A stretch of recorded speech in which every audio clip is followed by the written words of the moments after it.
வணக்கம். இது நமது கேப்டன் தொலைக்காட்சியின் காலை செய்திகள். செய்திகளை வழங்குவதற்காக தமிழ். முக்கிய செய்திகள். தேமுதிக சார்பில் போட்டியிட விருப்ப மனு செய்தவர்களிடம் கேப்டன் விஜயகாந்த் இன்று 4வது நாளாக நேர்காணல். சிவகங்கை, தேனி, திண்டுக்கல் உள்ளிட்ட மாவட்டங்களைச் சேர்ந்தவர்கள் பங்கேற்பு.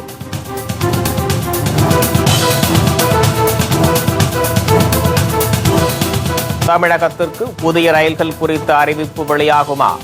நாடாளுமன்றத்தில் ரயில்வே பட்ஜெட் இன்று தாக்கல்.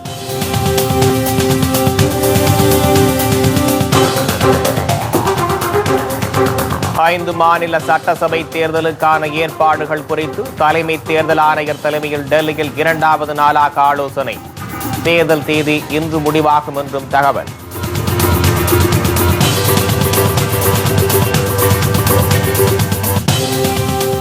இந்திய கடல் எல்லைக்குள் அத்துமீறி நுழைந்து மீன்பிடித்த இலங்கை மீனவர்கள் 9 பேர் கைது. கடலோர காவல் படையினர் நடவடிக்கை.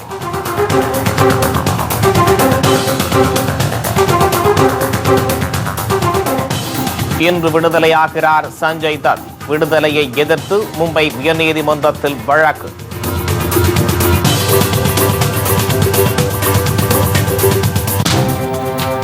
விரிவான செய்தி.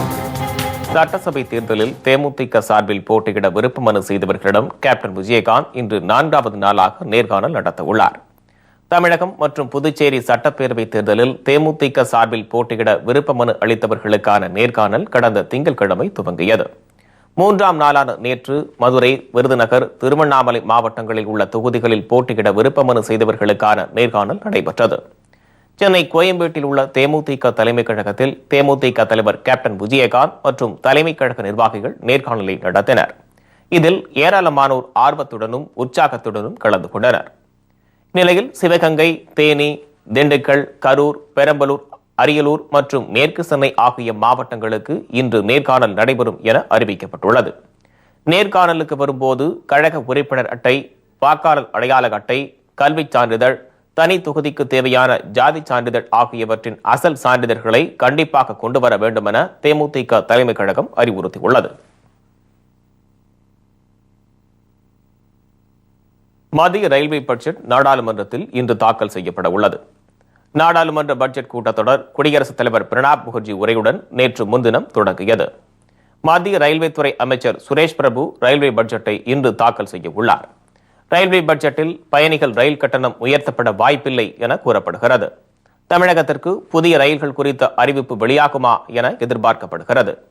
கட்டண உயர்வு அல்லாது விளம்பரங்கள், உபரி நிலங்களை வணிகமயமாக்குதல் போன்றவற்றின் மூலமாக ரயில்வேயின் வருவாயை அதிகரிக்க திட்டமிடப்பட்டிருப்பதாகவும், இதற்காக பிரத்யேகமான இயக்குநரகம் அமைப்பதற்கான அறிவிப்பு ரயில்வே பட்ஜெட்டில் வெளியாகும் என்றும் தகவல்கள் தெரிவிக்கின்றன. இந்த ரயில்வே பட்ஜெட்டில் பயணிகளின் பாதுகாப்பு வசதிகளுக்கு கூடுதல் முக்கியத்துவம் அளிக்கப்படும் என்றும் கூறப்படுகிறது. தமிழகம் உள்ளிட்ட 5 மாநிலங்களின் சட்டசபை தேர்தல் தேதி இன்று முடிவாகும் என தகவல்கள் தெரிவிக்கின்றன. தமிழ்நாடு, கேரளா உட்பட 5 மாநில சட்டசபை தேர்தலுக்கான ஏற்பாடுகள் பற்றிய இறுதிக்கட்ட ஆலோசனைக் கூட்டம் தலைமை தேர்தல் ஆணையர் நஜீம் ஜெய்தி தலைமையில் டெல்லியில் 2 நாட்கள் நடைபெறுகிறது. அதன்படி நேற்று நடைபெற்ற முதல் நாள் கூட்டத்தில் தமிழக தலைமை தேர்தல் அதிகாரி ராஜேஷ் லக்கானி உட்பட 5 மாநில தேர்தல் அதிகாரிகளும் பங்கேற்றனர். கூட்டத்தில் 5 மாநிலங்களிலும் ஓட்டுச்சாவடிகளில் மாற்றுத்திறனாளிகள் சிரமமின்றி வந்து வாக்களிப்பதற்காக செய்ய வேண்டிய வசதிகள் மற்றும் ஏற்பாடுகள் பற்றி விவாதிக்கப்பட்டது. தொடர்ந்து இன்று 2ஆம் நாள் ஆலோசனைக் கூட்டம் நடைபெறவுள்ளது. இதில் தேர்தல் நடைபெறவுள்ள 5 மாநிலங்களிலும் மத்திய போலீஸ் படை, துணை ராணுவ வீரர்கள் எவ்வளவு பேரை பாதுகாப்பு பணியில் ஈடுபடுத்துவது, தேர்தலை எத்தனை கட்டமாக நடத்துவது, எந்த தேதியில் தேர்தலை நடத்துவது என்பது குறித்து முடிவு செய்யப்பட உள்ளதாக தகவல்கள் தெரிவிக்கின்றன. இந்தியாவில் பயங்கரவாத செயல்களுக்கு காரணமான பாகிஸ்தான் தீவிரவாதிகள் 11 பேர் கொண்ட புதிய பட்டியலை ஐநாவிடம் இந்தியா அளித்துள்ளது. இது தொடர்பாக மக்களவையில் கேள்வியொன்றிற்கு பதிலளித்த மத்திய வெளியுறவுத்துறை அமைச்சர் சுஷ்மா ஸ்வராஜ், இந்தியாவில் பயங்கரவாத செயல்களுக்கு காரணமான பாகிஸ்தான் பயங்கரவாத இயக்கங்களைச் சேர்ந்த 11 பேர் அடங்கிய புதிய பட்டியலை ஐநா பயங்கரவாத தடுப்பு குழுவிடம் இந்தியா கடந்த 16ஆம் தேதி அளித்துள்ளதாக தெரிவித்தார். மேலும் இந்தியாவால் தேடப்படும் பயங்கரவாதிகளை வெளிநாடுகளில் இருந்து நாடு கடத்தி கொண்டு வருவதற்காக 49 நாடுகளுடன் ஒப்பந்தங்கள் மேற்கொள்ளப்பட்டுள்ளதாகவும் சுஷ்மா தெரிவித்தார். ஐநாவிடம் இந்தியா அளித்துள்ள பட்டியலில் அல் கொய்தா, தலிபான், IS சார்பு பயங்கரவாத இயக்கங்களைச் சேர்ந்தோரின் பெயர்கள் இடம்பெற்றுள்ளதாக தகவல்கள் தெரிவிக்கின்றன. நாகை அருகே இந்திய கடல் எல்லைக்குள் அத்துமீறி நுழைந்து மீன்பிடித்த இலங்கை மீனவர்கள் 9 பேரை இந்திய கடலோர காவல் படையினர் கைது செய்தனர். இந்திய கடல் எல்லையில் மீன்பிடிக்கும் தமிழக மீனவர்களை இலங்கை கடற்படையினர் சிறைபிடித்துச் செல்வதும் அவர்கள் மீது தாக்குதல் நடத்துவதும் தொடர்கதையாகி வருகிறது. மீனவர்கள் பிரச்சினைக்கு நிரந்தர தீர்வு இதுவரை எட்டப்படாமல் உள்ளது. இலங்கை மீனவர்களும் அத்துமீறி இந்திய கடல் பகுதிக்குள் நுழைந்து மீன்பிடிக்கும் சம்பவங்களும் அதிகரித்து வருகிறது. அந்த வகையில் நாகையிலிருந்து 67 கிலோமீட்டர் தொலைவில் இந்திய கடல் எல்லையில் மீன்பிடித்த இலங்கை மீனவர்கள் 9 பேரை கைது செய்த இந்திய கடலோர காவல் படையினர் அவர்களின் 2 படகுகளையும் பறிமுதல் செய்துள்ளனர். மும்பை குண்டுவெடிப்பு வழக்கிலிருந்து பிரபல இந்தி நடிகர் சஞ்சய் தத் இன்று விடுதலை செய்யப்பட உள்ள நிலையில் அவரது விடுதலையை எதிர்த்து மும்பை உயர்நீதிமன்றத்தில் பொதுநல வழக்கு தொடரப்பட்டுள்ளது. கடந்த 1993ஆம் ஆண்டு மும்பையில் நடைபெற்ற தொடர் குண்டுவெடிப்பில் 300க்கும் மேற்பட்டோர் உயிரிழந்தனர். இதில் சட்டவிரோதமாக ஆயுதங்கள் வைத்திருந்ததாக நடிகர் சஞ்சய் தத் கைது செய்யப்பட்டார். பின்னர் அவருக்கு 6 ஆண்டுகள் சிறை தண்டனை விதித்து மும்பை தடா நீதிமன்றம் உத்தரவிட்டது. இதனைத் தொடர்ந்து கடந்த 2013ஆம் ஆண்டு அவரது சிறை தண்டனையை உச்சநீதிமன்றம் 5 ஆண்டுகளாக குறைத்து தீர்ப்பளித்தது. அவர் ஏற்கனவே 1.5 ஆண்டு காலம் சிறையில் இருந்த நிலையில் எஞ்சிய கால தண்டனையை அனுபவிப்பதற்காக புனே எரவாடா சிறையில் அடைக்கப்பட்டார். இதனிடையே நன்னடத்தை அடிப்படையில் சஞ்சய் தத் முன்கூட்டியே விடுதலை செய்யப்படுவார் என்று அண்மையில் மகாராஷ்டிர அரசு அறிவித்திருந்தது. இந்நிலையில் சிறை தண்டனை முடியும் முன்பே அவர் இன்று விடுதலை செய்யப்பட இருப்பதாக சிறை அதிகாரிகள் தெரிவித்துள்ளனர். நிலையில் சஞ்சய் தத்தை முன்கூட்டியே விடுதலை செய்வதை எதிர்த்து மும்பை உயர்நீதிமன்றத்தில் பொதுநல வழக்கும் தொடரப்பட்டுள்ளது. இந்த மனு இன்று விசாரணைக்கு எடுத்துக் கொள்ளப்படுகிறது.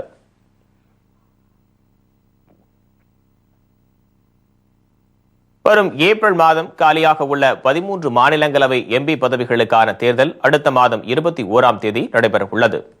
நாகாலாந்து, பஞ்சாப், கேரளா, அஸ்ஸாம், திரிபுரா, இமாச்சல பிரதேசம் ஆகிய 6 மாநிலங்களில் 13 மாநிலங்களவை MP பதவிகள் வரும் ஏப்ரல் மாதம் காலியாக உள்ளன.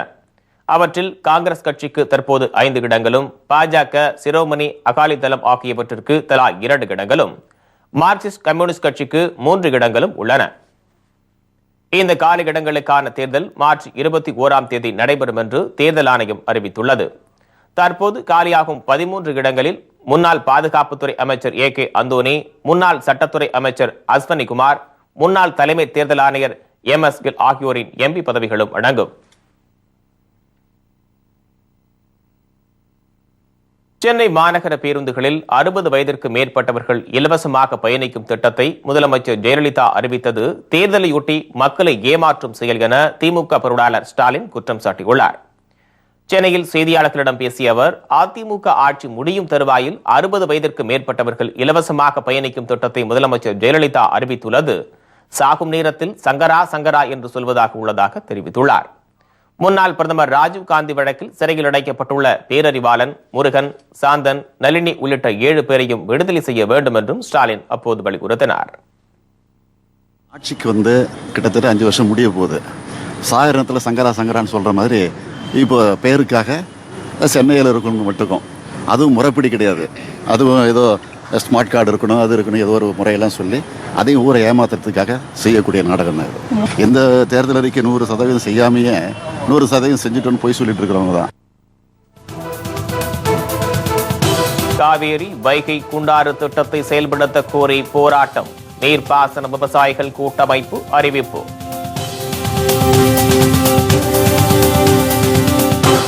போராட்டத்தில் ஈடுபட்டதால் 100 நாள் திட்டத்தில் வேலை வழங்க மறுப்பு, பெண் ஒருவர் தற்கொலை முயற்சியால் பரபரப்பு மற்றும் பல செய்திகள் விளம்பர இடைவேளைக்கு பிறகு.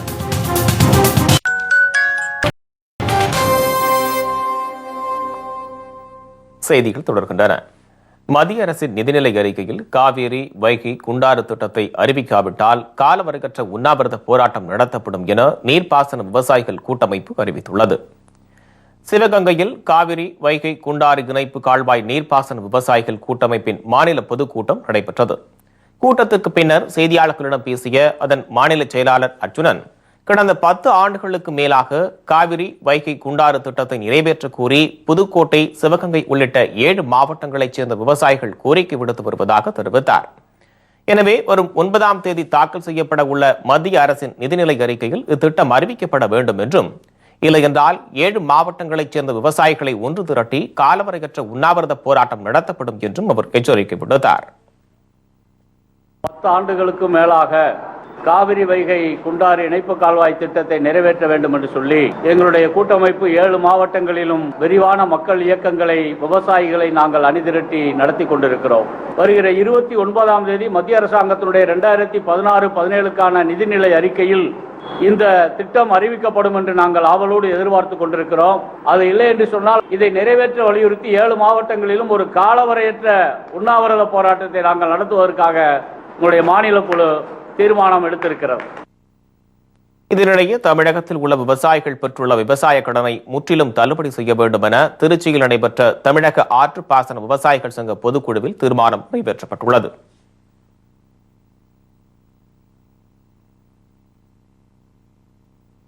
கமுதி அருகே அரசு மணல் குவாரி மற்றும் 500க்கும் மேற்பட்ட லாரிகளை பொதுமக்கள் சிறைபிடித்து போராட்டம் நடத்திய சம்பவம் பரபரப்பை ஏற்படுத்தியது. ராமநாதபுரம் மாவட்டம் கமுதி அருகே உள்ள தேவர்குறிச்சி பகுதியில் அரசு மணல் குவாரி செயல்பட்டு வருகிறது. இங்கு மணல் ஏற்ற வரும் லாரிகள் அடிக்கடி விபத்துக்களை ஏற்படுத்துவதாக கூறி அப்பகுதியைச் சேர்ந்த பொதுமக்கள் 500க்கும் மேற்பட்ட லாரிகளை சிறைபிடித்து போராட்டத்தில் ஈடுபட்டனர்.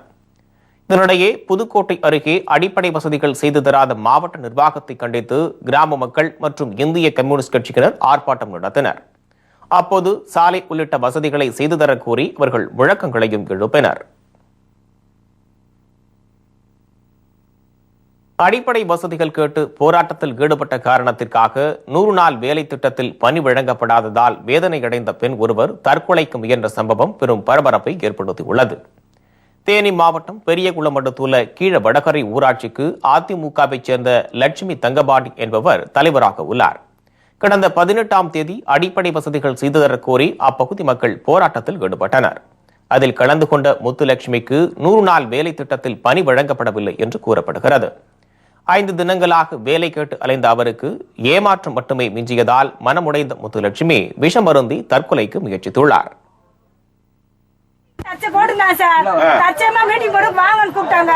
என்ன மீட்டிங் போடுறாங்கன்னு எனக்கு தெரியாது. நான் போய் சொன்னதுக்கு உனக்கு இப்ப வேலை இல்ல 2 நாளைக்கு அடிப்படை வசதி இல்லன்னு தான் சொன்னவர், எந்த இதுவும் சொல்லல. இதுக்கு 100 நாட்டை எப்படிங்க வச்சுட்டாங்க சார். இதையடுத்து சம்பவ இடத்திற்கு விரைந்து வந்த போலீசார் அவரை மீட்டு பெரியகுளம் அரசு மருத்துவமனையில் சிகிச்சைக்காக அனுமதித்தனர். 100 நாள் வேலை திட்டத்தில் மறுக்கப்பட்டதால் பெண் ஒருவர் விஷம் அருந்தி சம்பவம் அப்பகுதியில் பெரும் பரபரப்பை ஏற்படுத்தியுள்ளது.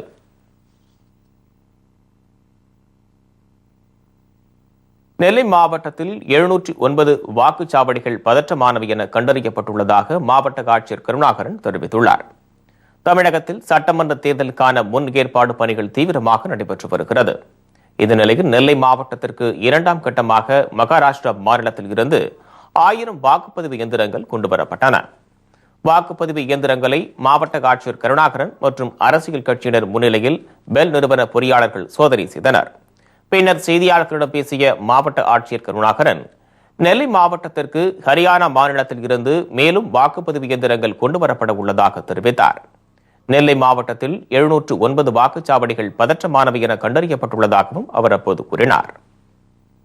திருநெல்வேலி நகரத்தில் இருக்கக்கூடிய வாக்குப்பதிவு இயந்திரங்களுடைய பாதுகாப்பு குடோனில் இந்த முதலாவது சரிபார்ப்பு நடைபெற்றுக் கொண்டிருக்கின்றது. இப்போதைக்கு 709 வாக்குச்சாவடிகள் பதட்டமான வாக்குச்சாவடிகள் என்று கண்டறியப்பட்டு அதற்கான அறிக்கையில் அனுப்பி வைக்கப்பட்டுள்ளது. இதனிடையே திருச்சியில் அனைத்து கட்சி பிரமுகர்கள் முன்னிலையில் வாக்குப்பதிவு இயந்திரங்கள் சரிபார்க்கும் பணி நடைபெற்றது.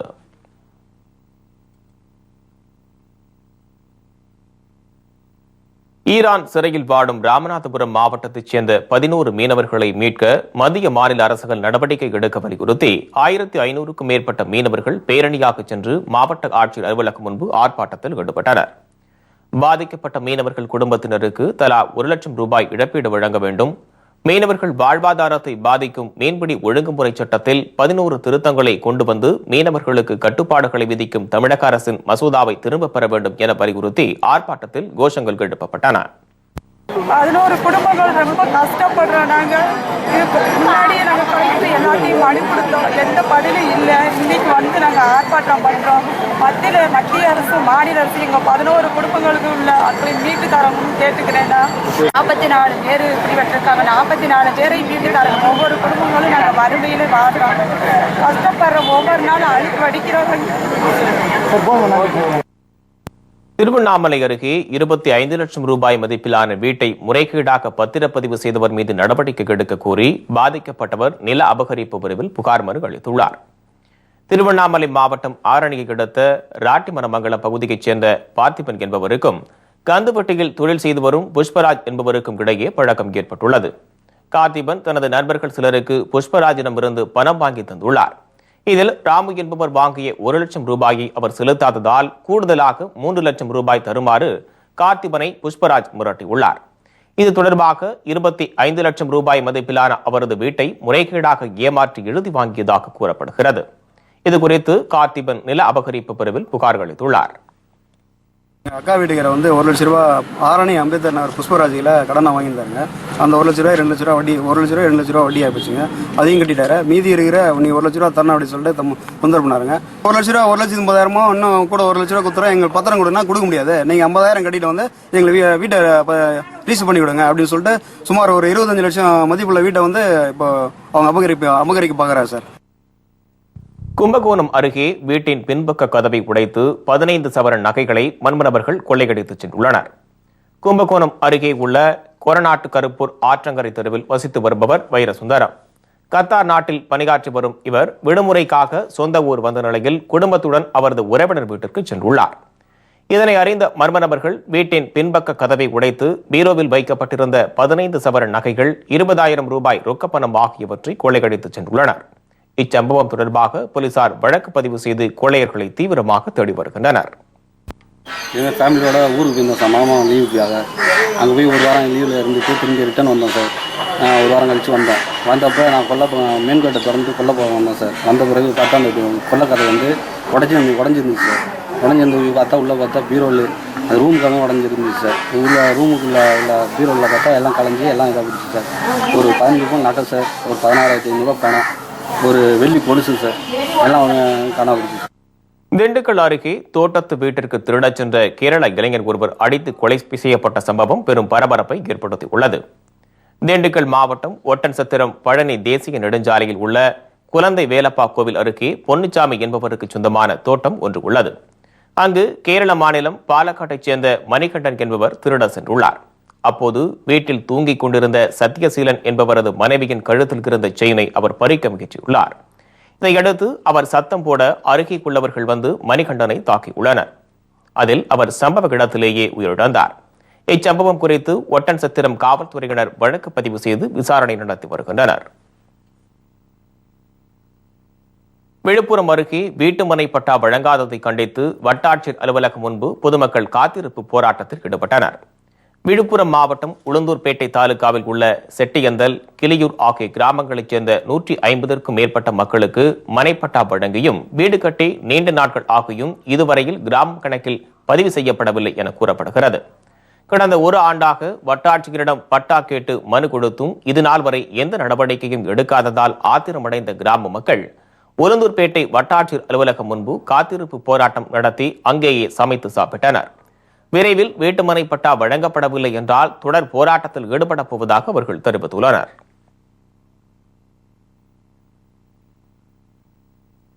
தொழிலாளர் நல வாரியத்தை முறையாக செயல்படுத்த வேண்டும் என்பன உள்ளிட்ட கோரிக்கைகளை வலியுறுத்தி விருதுநகரில் CITU தொழிற்சங்கத்தினர் ஆர்ப்பாட்டத்தில் ஈடுபட்டனர்.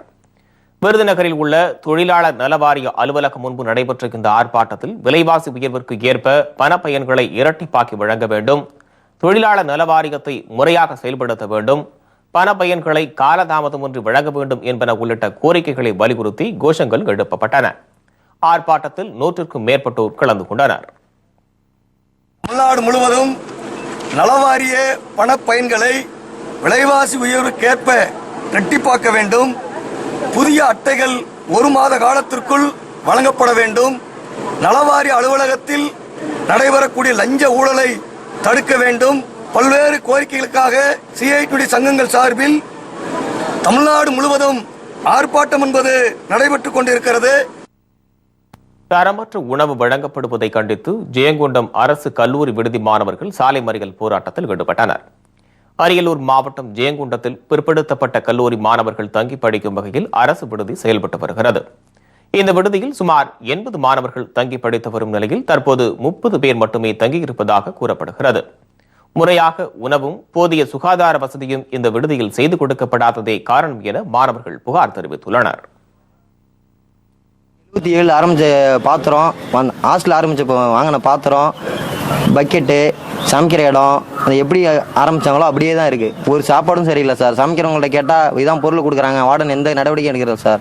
ஆஃபீஸ் இங்கேருந்து போயிட்டு கலெக்டர் ஆஃபீஸ் எல்லாத்தையும் சொன்னோம், எல்லாம் நிறைய பேர்கிட்ட கம்ப்ளைண்ட் பண்ணோம். எல்லாம் வந்து பார்க்குறாங்க, அந்த பார்க்குற நாள் நல்லா இருக்கும், மறுநாள் அது மாரி பழைய மாதிரி மாறிடுது சார். பசங்கள்லாம் 80 பேர் அலர்ட் சார். 80 பேர் தங்கியிருந்தாங்க. நான் ஃபர்ஸ்ட் இயர் படிக்கும்போது 80 பேர் தங்கினாங்க. இப்போ நான் தேர்ட் இயர் படிக்கிறேன் சார். இப்போ வந்து பார்த்தீங்கன்னா 30 பேர் தான் தங்குறாங்க. மிச்ச பேர்லாம் ஒருத்தனும் வரமாட்டாங்க சார். ஹாஸ்டல் நாங்கள் சொந்த காசில் வந்துடுறோம், இல்லைன்னா காலேஜ் மாற்றிட்டு போகிறோம், இல்லை கரஸில் பண்ணிக்கிறோம் அப்படின்னு நிறைய பேர் படிக்க மாட்டாங்க சார். நாகர்கோவில் அருகே தனியார் மருத்துவக் கல்லூரியில் பயின்ற மாணவர் ஒருவர் மர்மமான முறையில் இறந்துள்ள சம்பவம் அப்பகுதியில் பெரும் பரபரப்பை ஏற்படுத்தியுள்ளது. கன்னியாகுமரி மாவட்டம் நாகர்கோவில் அருகே குலசேகரம் பகுதியில் மூகாம்பிகை மருத்துவமனை மற்றும் மருத்துவக் கல்லூரி இயங்கி வருகிறது. இந்த கல்லூரியில் திருச்சியைச் சேர்ந்த பருதி செல்வம் என்ற மாணவர் 4ஆம் ஆண்டு மருத்துவம் படித்து வந்தார். அந்த மாணவர் மர்மமான முறையில் இறந்து கிடந்துள்ளார். இதனைத் தொடர்ந்து அந்த மாணவரின் உடல் ஆராரிப்பள்ளம் மருத்துவக் கல்லூரி மருத்துவமனைக்கு பிரேத பரிசோதனைக்காக கொண்டு வரப்பட்டது. மர்மமான முறையில் இறந்த மாணவர் தற்கொலை செய்து கொண்டாரா அல்லது அவர் மரணத்திற்கு வேறு ஏதேனும் காரணம் உள்ளதா என போலீசார் வழக்கு பதிவு செய்து விசாரணை மேற்கொண்டு வருகின்றனர்.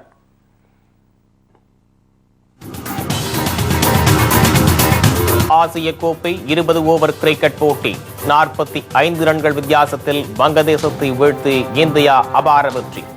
விவரம் இடைவேளைக்கு பிறகு. போட்டியின் முதல் ஆட்டத்தில் வங்கதேசத்தை 45 ரன்கள் வித்தியாசத்தில் வீழ்த்தி இந்திய அணி அபார வெற்றி பெற்றது. ஆசிய கோப்பை 20 ஓவர் கிரிக்கெட் போட்டி வங்கதேசத்தில் நேற்று துவங்கியது. மேற்பூரில் நடைபெற்ற முதல் போட்டியில் இந்திய அணி வங்கதேசத்தை எதிர்கொண்டது. டாஸ் வென்ற வங்கதேச அணி முதலில் பந்து வீச முடிவு செய்தது. இதனையடுத்து இந்திய அணியின் துவக்க வீரர்களாக ரோஹித் சர்மாவும் ஷிகார் தவானும் களமிறங்கினர். தவான் 2 ரன்களில் ஆட்டமிழந்தார். பின்னர் களமிறங்கிய விராட் கோலியும் சுரேஷ் ரெய்னாவும் சொற்ப ரன்களில் ஆட்டமிழந்தனர். இதனையடுத்து ரோஹித் சர்மாவும் ஹர்திக் பாண்டியாவும் ஜோடி சேர்ந்து சிறப்பான விளையாட்டை மேற்கொண்டனர். முடிவில் இந்திய அணி 20 ஓவரில் 6 விக்கெட் இழப்பிற்கு 166 ரன்கள் எடுத்தது. அதிகபட்சமாக ரோஹித் சர்மா 83 ரன்களும் பாண்டியா 31 ரன்களும் எடுத்தனர். Right now, has it gone the distance? It might have, yes, just over.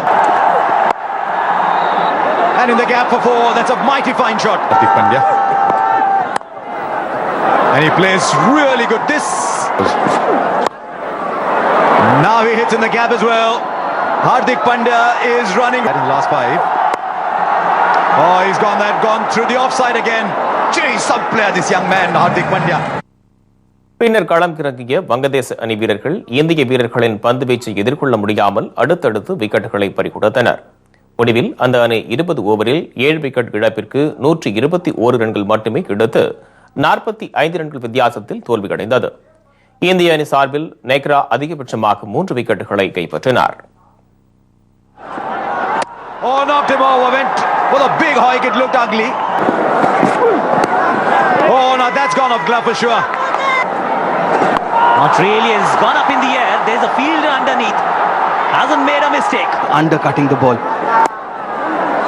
That's exactly. Oh, trouble at the strikers in. I think he slipped as well. இந்திய அணி தனது 2வது ஆட்டத்தில் பரம எதிரியான பாகிஸ்தானை வரும் 27ஆம் தேதி எதிர்கொள்கிறது. நீண்ட இடைவெளிக்கு பிறகு பாகிஸ்தானுடன் இந்தியா விளையாட உள்ளதால் இரு நாட்டு ரசிகர்களும் போட்டியை காண ஆவலுடன் உள்ளனர்.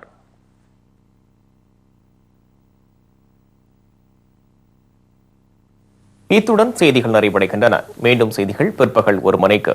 உண்மை செய்திகளை உள்ளது உள்ளபடி உடனுக்குடன் தெரிந்து கொள்ள நமது கேப்டன் நியூஸ் தொலைக்காட்சியை பாருங்கள். வணக்கம்.